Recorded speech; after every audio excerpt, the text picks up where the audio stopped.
Also, quite possibly the rarest arm you'd ever likely to see on YouTube. There's certainly no other videos about it, and it's extremely rare. What am I talking about? Well, it's this baby here. Check this out. That is the Airfix FN Child's Play Rifle, 1964 to about 1977. It came with a polythene safety bullets, which are them there. Okay. It came with a 9-shot detachable magazine, a safe flexible bayonet, and, which is often missing, the adjustable sling. The first issue of this would come in a box, a proper box. The later issues were fastened to a card display thing. The retail price was 12 shillings and sixpence. Now, it was first issued in a brown and black colour to ape the colour of the FN rifle. Now, when the British adopted the all-black L1A1 SLR, subsequent issues of the Airfix FN were coloured, albeit from 1975 onwards, matte black to ape the colour of the SLR. So there's two versions of this. There's this one with its brown painted bits to ape the FN, and there's an all black one to ape the colour of the SLR. Now, the Airfix model, irrespective of the colour, was always marketed as an FN. Originally manufactured in the UK, some were made in USA as part of the early Airfix Attack Force polythene military vehicle series, and later issues were made in Israel. It could fire its safety bullets an amazing 2 feet.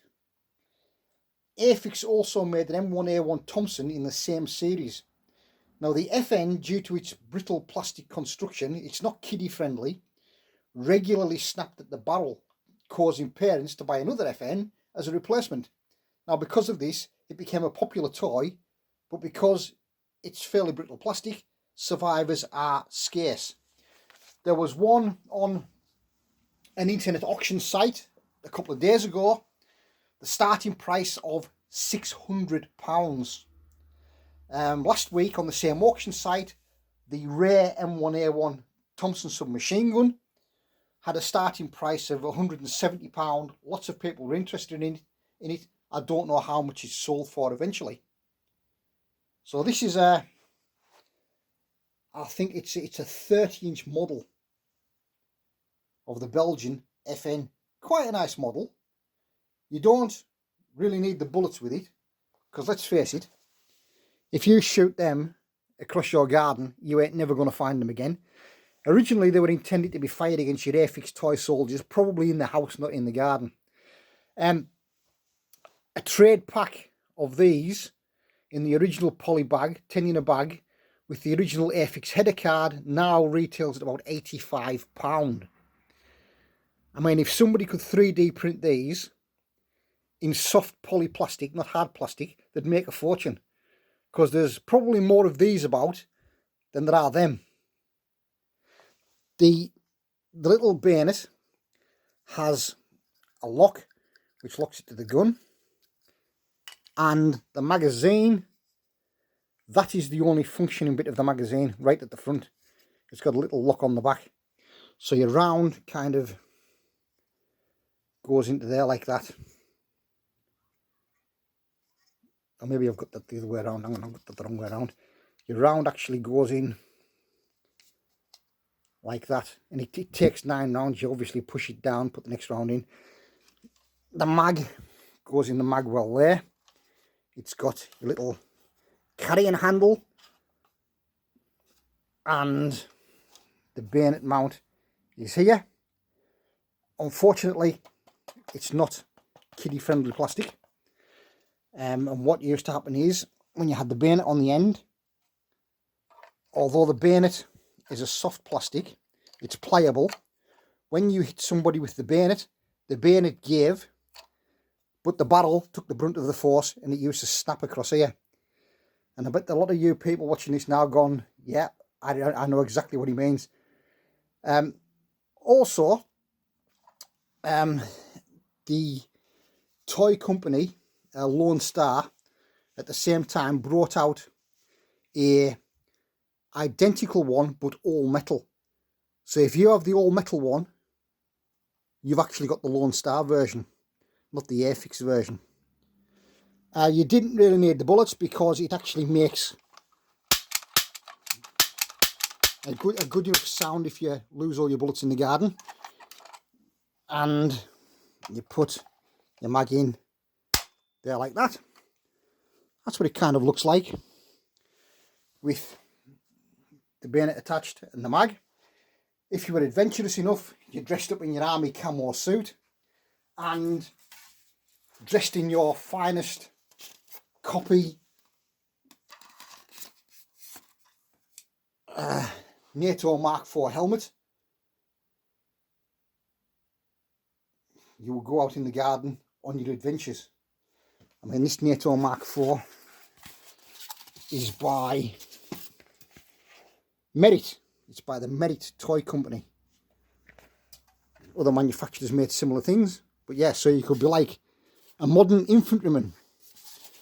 I was actually watching the movie version of the British comedy TV series Please Sir, and the movie version was made in 1972, and one of the people were actually wearing one of them, one of the kids. So in the 1970s, you could ape, if your dad was in the army, what he was doing. You had the SLR, for want of better words. If you were lucky, you got the old black one that aped the SLR.